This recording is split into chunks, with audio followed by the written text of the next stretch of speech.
하나님 말씀 아가서 4장 16절 말씀입니다. 북풍아 일어나라, 남풍아 오라. 나의 동산에 불어서 향기를 날리라.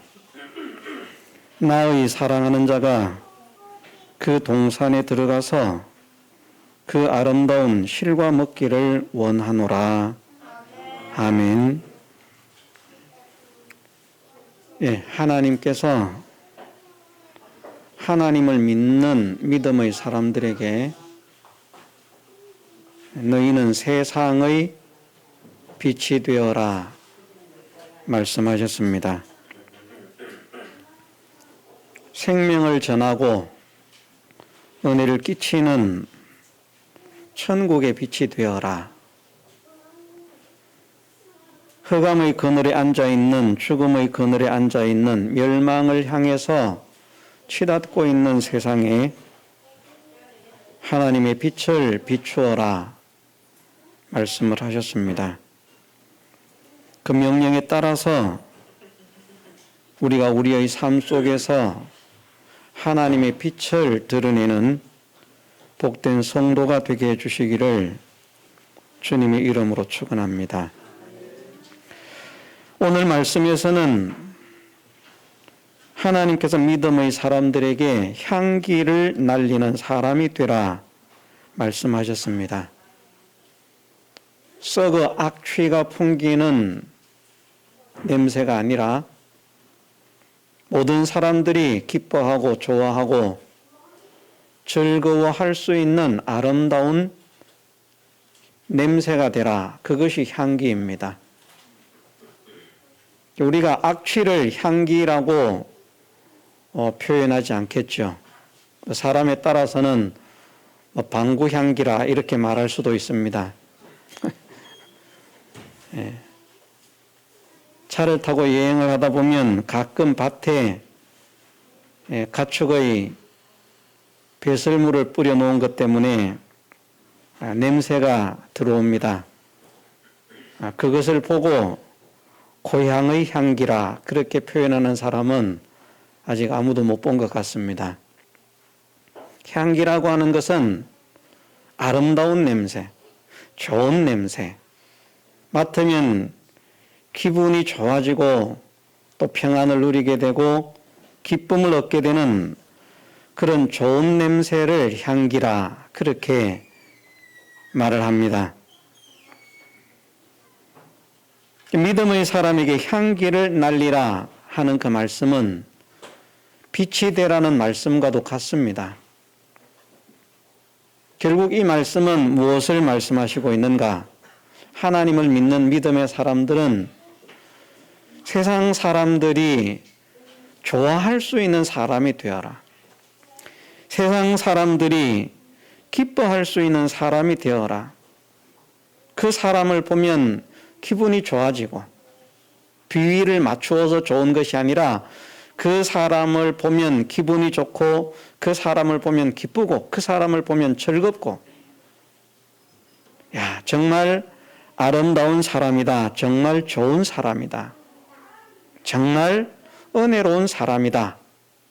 하고 모든 사람들에게 칭찬과 칭송을 받는 것을 향기를 날린다. 그렇게 말씀하십니다. 사람들에게 비난을 받고 조롱을 당하고 멸시를 받고 천대를 당하는 것이 향기가 아니라 그것은 악취를 풍기는 것이고요. 다른 사람들에게 손가락질을 받고 비난을 당하는 욕을 얻어먹는 것은 향기가 아니라 악취를 풍기는 것이고 모든 사람들이 저분은 참 좋은 분이다. 저분은 참 아름다운 분이다. 저분은 참 진실한 분이다. 저분은 정말 훌륭한 분이다. 하고 칭찬하고 칭송할 수 있을 만큼 아름다운 사람으로 나타나는 그것이 향기를 날리는 것이라 말할 수 있습니다. 그래서 향기를 날리는 사람이 되라 하는 것을 다른 말로 하면 모든 사람들에게 칭송받는 사람이 되라. 모든 사람들에게 칭찬을 받는 사람이 되라. 그렇게 말할 수 있습니다. 하나님께서 우리를 향기를 날리는 사람이 되라고 말씀하시기 때문에 향기를 날리는 사람이 되어야 되겠습니다. 우리에게 있는 악취는 자꾸 제거를 하고요. 좋은 냄새로 가득가득 채워서 모든 사람들에게 사랑을 받고 존경을 받고 칭송을 받을 수 있는 그런 믿음의 사람으로 날마다 세워지고 변화가 되고 자라가는 우리가 되어야 하겠습니다. 이것을 우리가 소망하면서 기도하면서 힘을 쓰십시다. 그러면 그 사람은 복 있는 사람이 됩니다. 그러면 우리에게 있는 악취를 몰아내고 향기를 날리기 위해서는 우리는 어떻게 해야 되는가? 우리의 자랑을, 우리의 그런 어떤 무엇을 드러내는 것이 아니라 우리를 통해서 예수 그리스도께서 나타나시게 하는 것이라. 그렇게 말씀을 했습니다. 믿음의 향기는 결국은 예수 그리스도께서 나타나셔야 됩니다. 다시 말해서 하나님을 안 믿는 사람들까지도 믿는 사람들을 보면서 야, 저분을 보니까 참 하나님이 좋은 분이로구나. 예수님이 저런 분이로구나. 예수님이 저렇게 좋은 분이기 때문에 예수님을 믿는 사람들도 저렇게 좋은 것이로구나. 그렇게 예수님께 칭송이 돌아갈 수 있어야 됩니다. 그런데 예수님을 믿는 사람들이 행동을 잘못하고 삶을 잘못 살고 말을 잘못함으로 인해서 예수쟁이들, 믿는 것들 그러면서 그만 욕을 얻어먹으면 그것은 악취를 풍기는 것입니다. 도둑질을 안 해도요. 어떤 사람은 너무 깍쟁이가 되어서 하나님을 욕먹이는 사람도 있거든요. 어떤 사람은 고집이 세어서 하나님의 영광을 가리는 사람들도 있습니다. 쓸데없는 고집 우리가 부릴 필요가 없고요. 쓸데없는 욕심을 우리가 가질 필요가 없는데 그런데 쓸데없는 욕심이나 쓸데없는 고집 때문에 행동을 다른 것으로는 좀 실력 있게 능력 있게 잘 하면서도 그만 욕을 얻어먹는 사람이 있습니다. 그런 사람이 되는 것조차도 우리는 되지 않아야 되겠다. 왜? 나를 통해서 하나님이 욕을 얻어먹게 되고 나를 통해서 예수님께서 욕을 얻어먹게 되는 이 일을 우리는 털끝만큼도 하지 않는 사람이 되기를 소원해야 되겠기 때문에 이것이 바른 것인 줄 믿기 때문에 그래서 우리가 향기를 날리는 사람이 되려고 하면 우리를 통해서 예수님이 나타나게 해야 된다. 예수님을 나타내려고 하면 예수님을 닮아야만 됩니다. 예수님 닮은 것을 다양하게 여러 가지로 말을 할 수 있겠지만 저는 시간 관계상 3가지로만 요약을 해서 말씀을 드리고자 합니다. 그 첫 번째가 무엇이었는가 하면 죄를 짓지 않는 것이라 증거를 했습니다. 예수님은 죄를 범치 않으신 분입니다. 죄와 상관이 없으신 분이고 죄를 알지도 못하신 분이라고 말씀을 하셨습니다. 우리가 죄 가운데 뒹굴면서 예수님을 닮았다고 하면 안 됩니다. 예수님을 닮은 사람이 되려고 하면 죄인의 자리에서 벗어나기 위해서 애를 써야만 됩니다. 죄를 짓지 않으려고 애를 써야만 됩니다. 우리로 하여금 우리의 현실 속에서 죄를 짓게 하려고 북풍이 불고 남풍이 불어옵니다. 때로는 시련과 환난을 통해서 우리를 죄를 짓게 만들고요.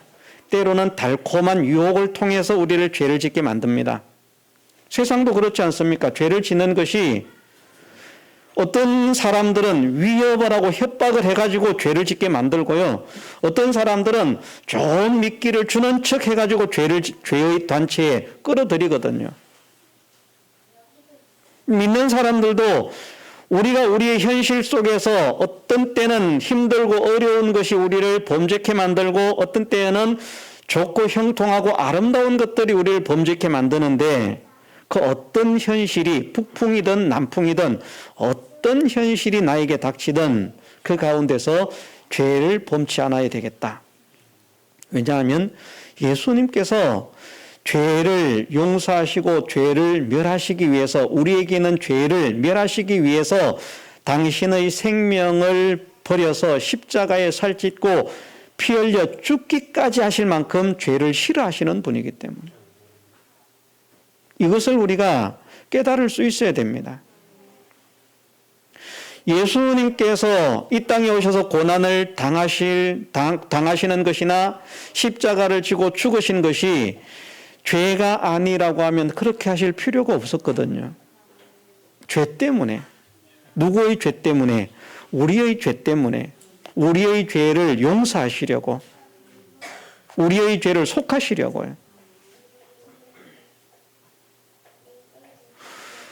우리의 죄를 씻어주시기 위해서 주님은 그 죄를 없이 하시려고 죽기까지 하시면서 고난을 당하시고 그런 가운데서도 죄를 범치 않으셨다는 것입니다. 말씀을 드렸습니다마는 예수님을 사람들이 잘 몰라서 그렇지요. 예수님의 이 땅에서의 삶이 어떤 분이었는가를 제대로 안다고 하면 예수님은 우리보다 훨씬 죄를 잘 지었을 뿐이고 많이 지었을 뿐입니다. 왜냐하면 세상도요. 머리가 좋지 못한 사람은 죄를 잘 못 지어요. 이해가 되십니까? 머리가 비상한 사람들이 죄를 잘 짓는다니까요. 아주 교묘하게. 다른 사람들이 눈치채지 못하도록. 힘없는 사람들이 죄를 잘 안 짓습니다. 죄를 전혀 안 짓는다는 말은 아닙니다. 세상을 보면요, 힘 없는 사람보다 힘 있는 사람이 훨씬 죄를 많이 짓고 잘 짓습니다. 권세가 없는 사람들보다 권세가 있는 사람들이 훨씬 죄를 잘 짓고 많이 짓습니다. 그런데, 자, 머리도 비상해요. 능력도 있어요. 힘도 있어요. 권세도 있어요. 그런데 가난하게 살아요. 정말 청렴하게 살 수 있을까요? 그런 사람 없지 않아 있기는 있을 겁니다. 그렇죠? 있죠? 사람들이 옛날에 어떤 정성은 정말 청렴했다. 태계 이황 같은 사람들 칭송을 받잖아요. 특이한 사람입니다. 나머지 거의 대부분의 사람들은 그 가난에서 벗어나고자 가진 지식과 가진 권력과 가진 힘을 이용을 합니다. 그래서 사람을 누르고 압제를 합니다. 죄를 짓는 거예요. 예수님께서 부자로 사셨습니까? 가난하게 사셨습니까? 가난하게 사셨잖아요. 왜 가난하게 사셨습니까? 우리의 가난을 체휼하시고 가난이 얼마나 고통스러운 것인지 가난이 얼마나 불행한 것인지 그것을 주님이 몸소 겪으시기 위해서가 한 가지 이유고요. 또 하나는 가난한 우리를 부욕해 하시기 위해서 가난해지셨다는 것입니다. 예수님께서 가난하게 사신 이유는 그 두 가지밖에 없어요. 실력이 없어서 가난하게 사신 것 아닙니다. 능력이 없어서 가난하게 사신 것 아닙니다. 지식이 없어서 가난하게 사신 것 아닙니다.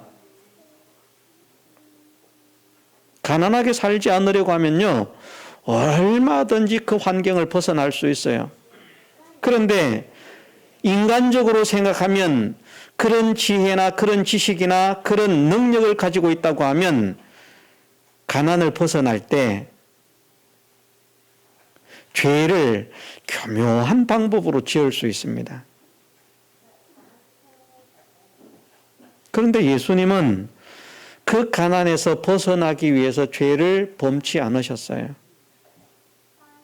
하나님께서 예수님의 생명이 맞춰지는 그 순간까지 가난을 짊어지고 가난을 담당하시면서 살게 하셨지만 그 속에서 불평하지 않으셨고요.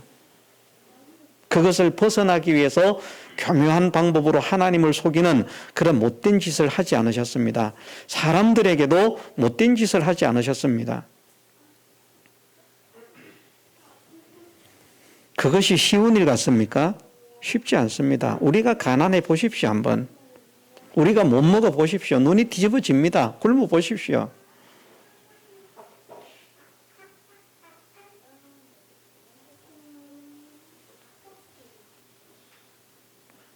어떤 환경, 어떤 현실 속에서도 주님은 죄를 짓지 않으려고 전력을 기울이셨습니다. 모든 사람에게 날마다 혜택과 은혜를 베풉니다. 그런데 돌아오는 것은 욕입니다. 모욕입니다. 비난입니다. 멸시입니다. 천대입니다. 권력자들이 찍어 누릅니다. 힘 있는 사람들이 박해를 합니다.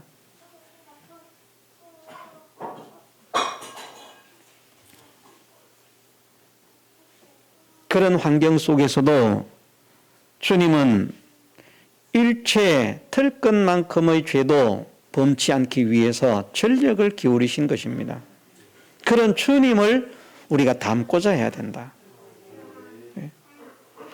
예를 들어서 뇌물을 가지고 한번 생각을 해 보십시다. 뭐 적당한 비유가 없고 딱 생각나는 게 뇌물밖에 없어서 뇌물로 비유를 드립니다. 어떤 자리에 앉아 있다가 보면 어떤 사람들이 일을 진행하면서 뇌물을 주지 않습니까? 뇌물을 준다는 말은 그것이 될 수 없는 것을, 될 가능성이 희박한 것을 되게 하기 위해서든지 잘못된 것을 무마하기 위해서 뇌물을 주는 것입니다. 그런데 주변 사람들이 보니까 그런 자리에 앉으면 뇌물을 다 받는 거예요. 다 챙겨 넣는 거예요. 그래서 땅도 사고 집도 사고 자녀 유학도 보내고 잘 먹고 잘 살고 좋은 차도 타고 주변을 보니까 다 뇌물을 받는 거예요. 그런데 생각을 해보십시오. 자기도 뇌물을 받으면서요, 다른 사람이 뇌물을 받으면 좋은 분이라 그럽니까? 나쁜 놈이라 그럽니까? 예? 나쁜 놈이라 그래요.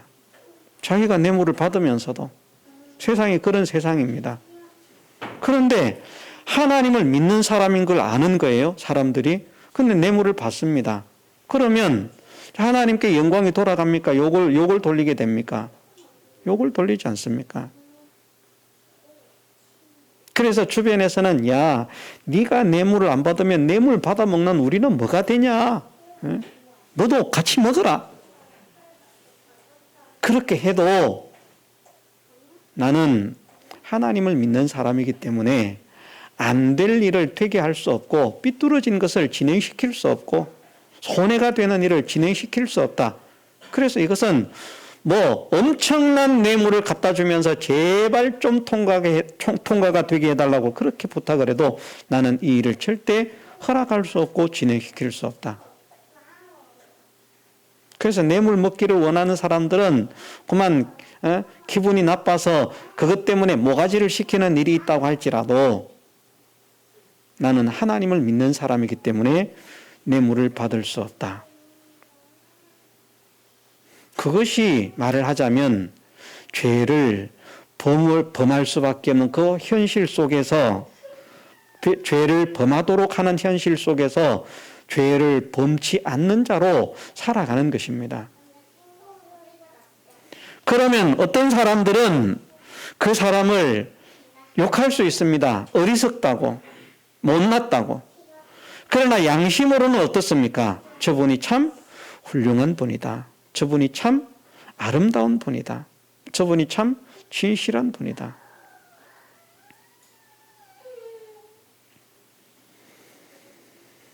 예, 다양한 죄의 형태를 우리는 생각해 볼 수 있을 것입니다. 우리의 현실에서 우리로 하여금 죄를 범하도록 만들기 위해서 다가오는 다양한 현실들이 있습니다.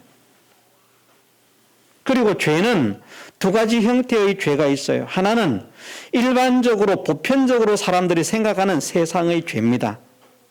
나쁜 짓을 하고 범법 행위를 하는 것.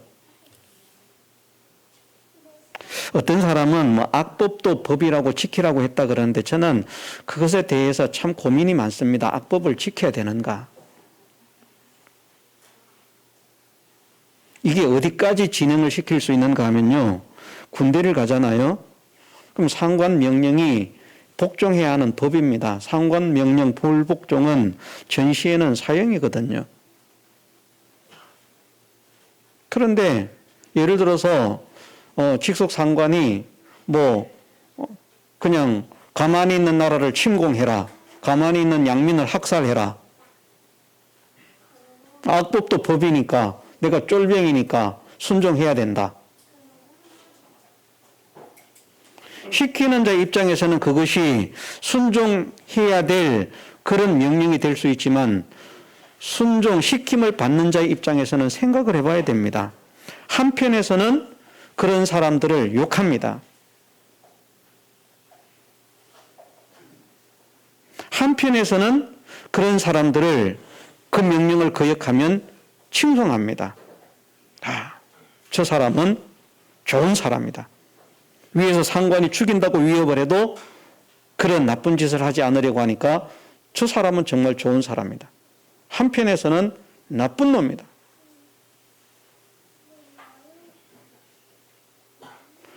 그런데 엄격하게 객관적인 입장에서 말하면 어떻습니까? 그건 나쁜 거거든요. 해야 되는지. 근데 거기에서 많은 사람들은 그런 것은 안 하는 것이 양심을 지키는 것이다. 좀 구별을 할 수 있어요. 다른 법도 생각해 볼 수 있습니다. 다른 법이 악법이 있어요. 그걸 지켜야 될지 어겨야 될지. 굳이 어길 필요는 없습니다만은 잘못된 법을 지켜야 한다는 것은 사실은 잘못된 법을 지키지 않는 것이 양심에서는 사람들의 인정을 받을 수 있습니다. 무슨 말인지 이해를 하시는지 모르겠습니다. 법이 사람으로 하여금 죄를 짓게 만드는 거예요. 이거 이해를 하십니까? 법이 사람으로 하여금 죄를 짓게 만들어요. 그런 법이 있습니다. 있을 수 있습니다. 법이니까 하지 당연히 법이 그런데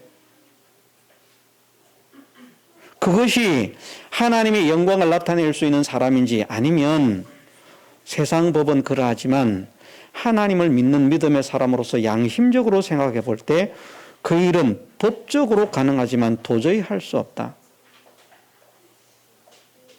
그것이 하나님의 영광을 나타내고 그리스도의 빛을 나타내는 것인지 우리는 세밀하게 생각해 볼 필요가 있습니다. 어쨌든 신령한 다양한 면을 떠나서 예수님의 향기를 날리라 하는 것을 외형적인 모습 속에서 어쨌든 세 가지 방향으로 생각을 해볼 수 있는데 하나는 죄를 짓지 않는 것이다.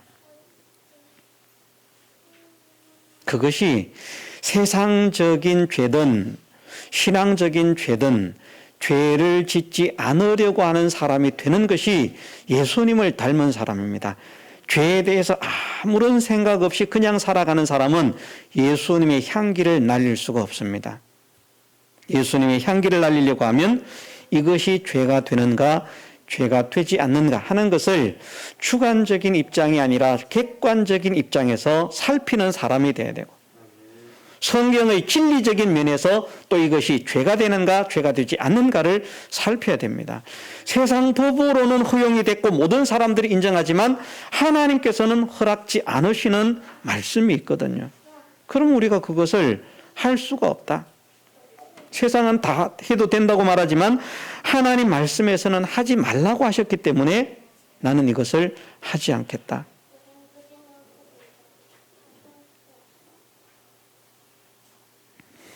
네.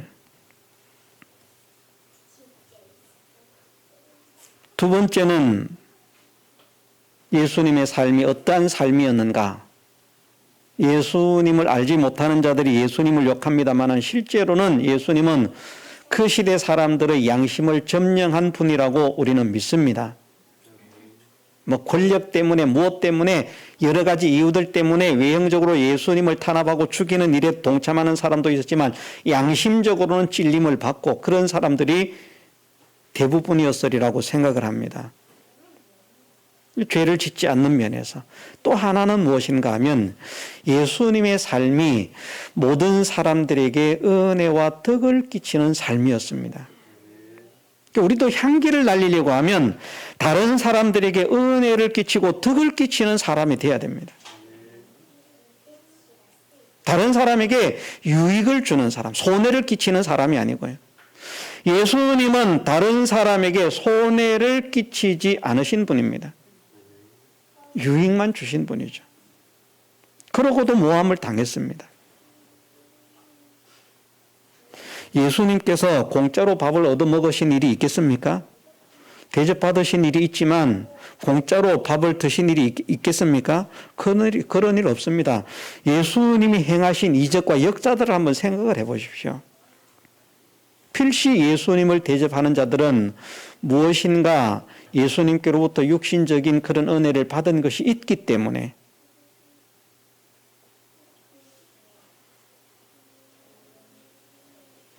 대부분의 사람들이 주님을 접대하고 영접을 했습니다. 그런 사람들이. 물론 그렇게 되기 전에도 특이한 사람들은 주님을 영접함으로 말미암아 구원의 백성이 되고 그 이후에 변화된 삶을 살아가는 그런 사람도 있지만 대부분의 사람들이 주님을 영접하고 대접하는 것은 은혜를 받았기 때문에. 예를 들어서 막달라 마리아 같은 사람도 자기의 전 소유를 가지고 주님을 섬깁니다. 그러면 생각하기를 전 소유를 바쳐서 주님을 섬겼으니까 주님이 어떤 여인의 그런 재산을 착복했네, 착취했네. 주님이 그 여인의 재산을 뺏었습니까? 그런 것은 없습니다. 그러나 막달라 마리아가 주님께 받은 은혜가 있거든요. 7 귀신이 들렸었는데 그 귀신을 내어 쫓아주신 거예요. 그것이 감사해서.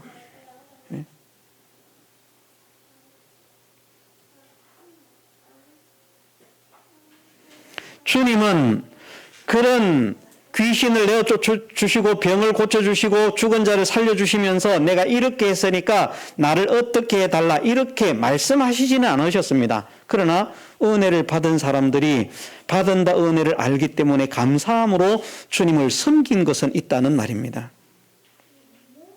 그러나 어쨌든 예수님의 삶은 다른 사람에게 피해를 주고 손해를 끼치는 삶이 아니라 다른 사람에게 은혜와 덕을 끼치는 유익을 주는 삶이었다는 것입니다. 우리도 할 수만 있다면 다른 사람에게 유익을 주는 삶을 살기 위해서 애를 써야 됩니다. 그러니까 성경에서는 어떻게 말씀하십니까? 도둑질하는 자들도 회개를 하고 자기 손으로 수고를 해서 다른 사람들에게 나눠줄 수 있는 그런 사람이 되라. 도둑질해서 훔쳐서 주라고 말씀하지 않고요. 사기쳐서 많은 사람에게 나눠주라고 말씀하지 않고요. 자기 손으로 열심히 땀 흘려서 수고해서 정당하게 번 대가, 정당하게 번 것을 가지고 다른 사람을 나눌 수 있는 그런 마음을 가진 사람이 되어라.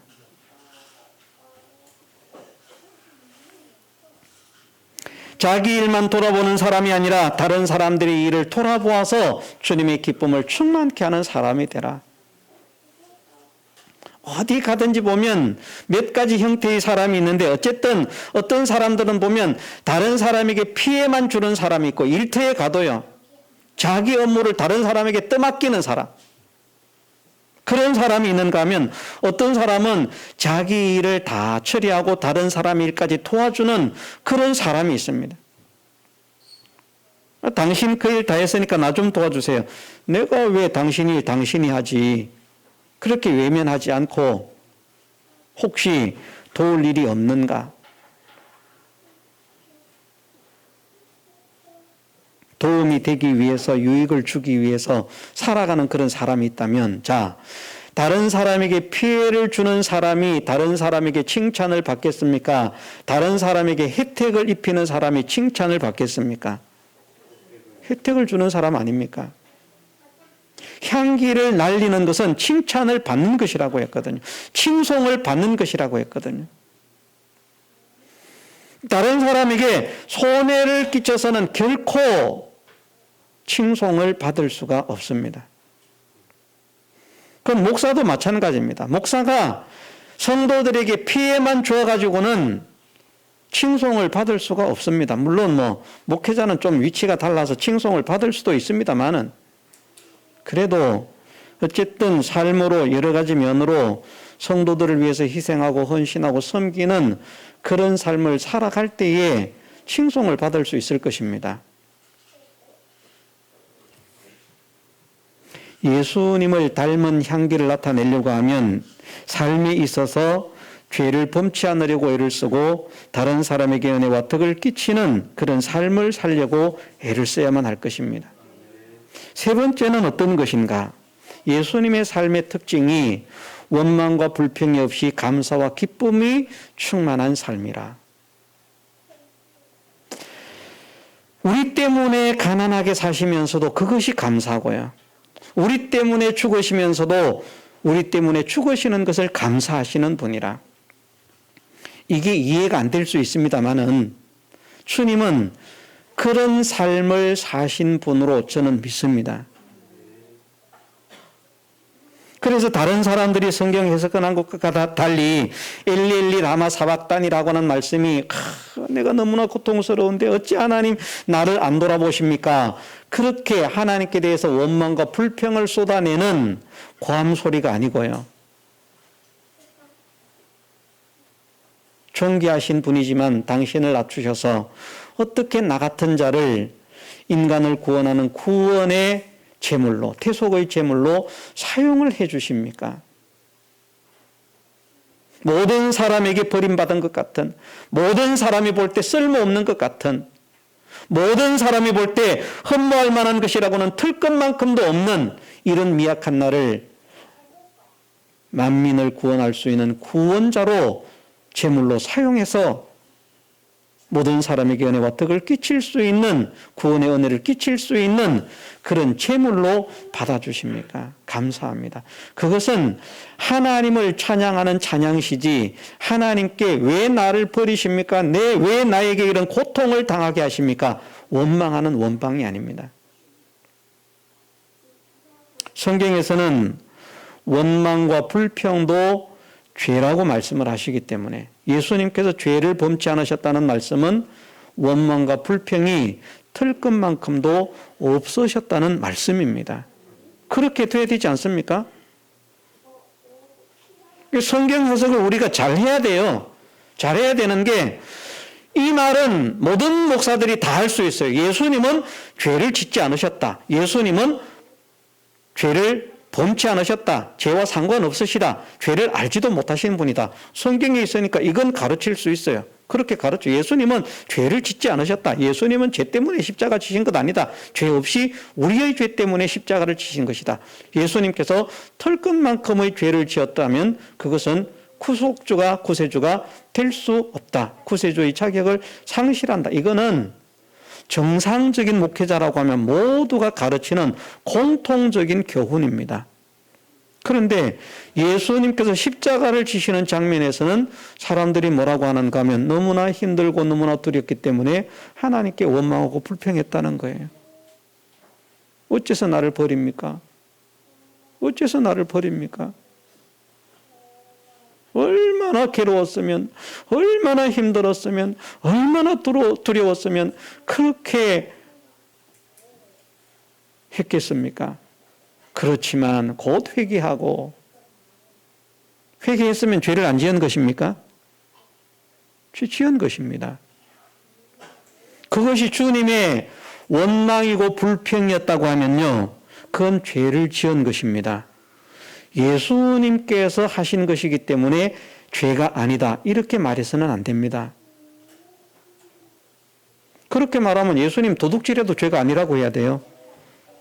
예수님 거짓말해도 죄가 아니라고 해야 돼요. 그런데 하나님의 말씀을 적용시키는 법칙을 보면요, 힘이 없는 사람보다 힘이 있는 사람일수록 더 정확하게 세밀하게 적용을 시키신 분입니다. 그래서 일반 백성의 죄보다는 어떤 족장의 죄가 훨씬 더 같은 죄지만 크게 취급을 당하고요. 세상은 무전유죄지만 하나님의 법칙에는 그렇지 않습니다. 오히려 같은 죄라고 할 때 약하고 없는 사람들이 약하게 처벌을 받고 힘있고 강한 사람들이, 많이 가진 사람들이 더 강한 처벌을 받는, 그것이 성경적인 법입니다. 세상은 거꾸로 가죠.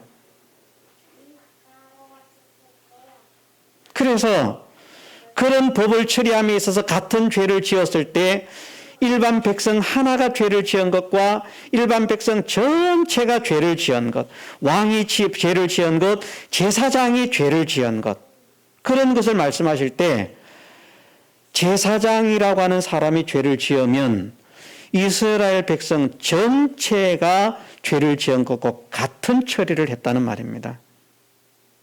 더 중하게 처리를 했다는 말입니다. 그러면 제사장에게도 같은 죄를 그렇게 중하게 물으셨는데 구원자가 되실 그리스도께는 얼마나 더 엄중한 잣대를 들이대시겠습니까? 이는 뭐 구원자니까 어지간한 죄는 그냥 무시하고 넘어가도 돼, 그런 하나님인 것을 보여주십니까? 아닙니다. 말씀은 그렇게 우리에게 말씀하지 않습니다. 그 누구에게보다도 더 엄밀하게 세밀하게 죄의 잣대를 들이대었을 하나님이시라는 말입니다. 그 하나님께 죄를 정함받지 않을 삶을 사신 분이 예수님이시다. 그러면 예수님의 삶에는 원망과 불평이라고 하는 것이 있을 수가 없습니다.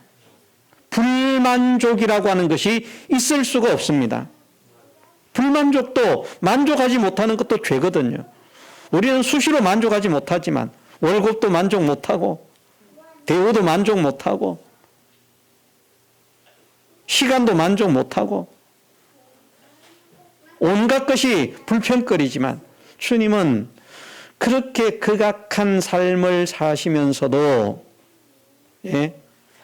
원망이나 불평을 전혀 하지 않으셨다. 당신의 실수나 잘못 때문에 그런 삶을 사신 것이 아니라 전부 우리의 죄 때문에, 우리의 고통 때문에 우리를 구원하시기 위해서 그런 삶을 사시면서도 너희들 때문에 내가 이렇게 고생한다, 그런 말씀을, 그런 생각을 한 번도 하시지 않은 분이라. 우리는 뭐 조금만 하면 네 때문에 내가 얼마나 힘들었는지 알아? 네가 들고 갈 거 내가 들고 오느라고 경상도 사람 쇠가 빠질 뻔했다. 혀를 쇠라 그러거든요.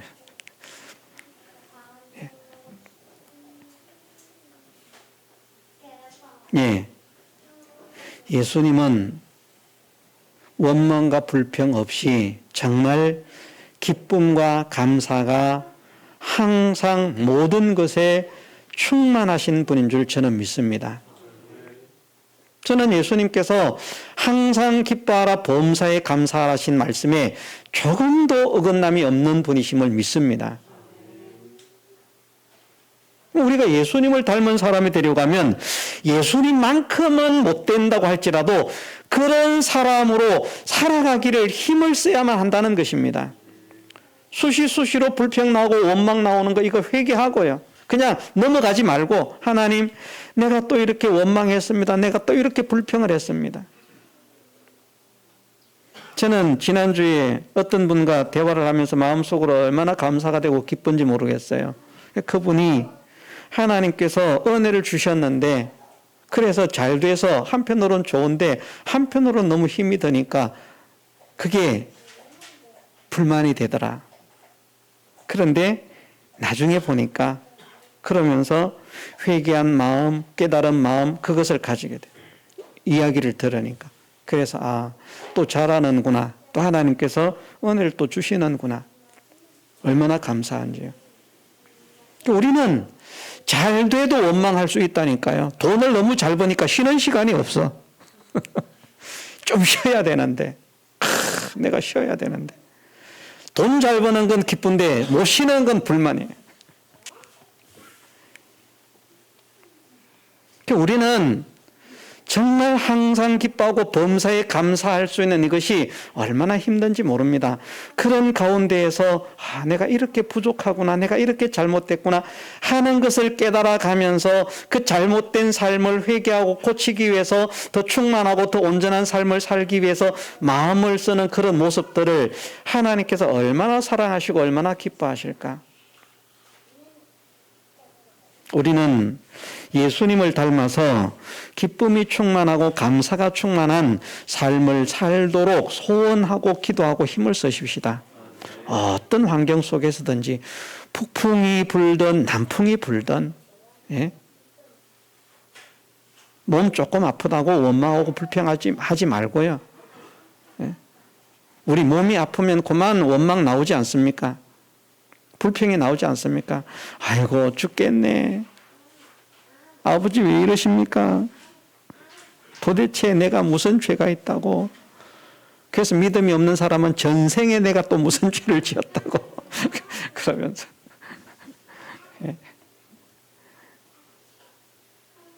우리는 그런 사람입니다. 저 역시도 그런 사람입니다. 이런 우리가 변화가 되자는 말입니다. 정말 내가 예수님을 닮은 사람이 되게 하옵소서. 예수님은 원망하고 불평할 수밖에 없는 그 환경 속에서도 오히려 나 때문에, 당신 때문에가 아니라 나 때문에 그 극악한 정말 어려운 현실을 사시면서도 그것에 대해서 나 때문에 그런다고, 너희들 때문에 그런다고, 내가 당하지 않아야 될 고난을 당한다고, 이 힘든 삶을 산다고, 고통을 받는다고, 이 질고를 졌다고 원망하고 불평하지 않으시고, 그것을 하나님께서 당하게 하신 것에 감사하고 기뻐하심으로 예하고 순종하신, 예하고 순종하신 것은 이제 영적인 것이기 때문에, 신앙적인 것이기 때문에 하지 않습니다. 어쨌든 사람들이, 하나님을 믿지 않는 사람들이 우리를 볼 때에 칭송할 수 있는 사람, 칭찬할 수 있는 사람. 그럼 우리가 원망하고 불평을 잘하는 사람들을, 안 믿는 사람들이 칭찬을 하겠습니까? 이상하다. 저 사람은 참 원망할 만한데 기쁨이 넘치네. 감사하다 그러네. 그런 사람을 칭찬하겠습니까? 어떻습니까? 오전에는 어쨌든 안 믿는 사람들, 세상 사람들이 볼 때, 야, 저분은 참 좋은 분이다, 아름다운 분이다 하고 칭찬하고 칭송할 수 있는 그런 면에 지금 말씀을 드리는 것입니다. 그래서 어떤 분들은 이게 지금 내가 기대하는 말씀의 방향이 저런 게 아닌데 그럴 수 있지만 좀 참으시고 왜? 우리가 세상에 칭송을 받아야 되겠기 때문에, 칭찬을 받아야 되겠기 때문에, 칭찬을 받아야 하나님께 영광이 되고 욕을 얻어먹으면 하나님의 영광을 가리기 때문에 이것도 중대한 문제라는 말입니다. 이런 거 제껴놓고 그냥 영적인 문제만 우리는 해결하면 됩니다. 영적인 문제만 해결하고요, 외형적인 문제를 해결하지 못하면 그것은 전혀 하나님께서 기뻐하지 않으십니다. 우리는 알맹이도 있어야 되지만 알맹이가 그만큼 좋아지려고 하면 무엇이 함께 좋아져야 됩니까? 껍데기가 함께 좋아져야 됩니다. 예? 알맹이가 수박만한데 껍데기가 밤알만 할 수 있습니까? 그 감당합니까? 감당 못해요. 수박만한 알맹이를 감당하려고 하면 껍데기가 수박만큼 커야 돼요. 그런데 내가 알맹이는 수박이 아니라 막 집채만 하고 산만 합니다. 껍데기 그런 건 필요 없어요. 신앙생활하는데 껍데기가 무슨 소용이 있습니까? 영적인 것만 중요하지. 이것은 신앙의 이치를 모르는 사람들이 하는 말입니다. 전혀 우리는 외형적인 삶을 무시할 수 없습니다. 우리의 삶이 하나님께 영광이 되도록 모든 사람들에게 칭찬받고 칭송받을 수 있는 은행심사가 되게 하옵소서. 인격을 가지게 하옵소서. 삶을 살게 하옵소서. 기도하고 힘쓰는 우리 모두가 되게 해주시기를 주님의 이름으로 축원합니다. 다 같이 통성으로 기도드리겠습니다.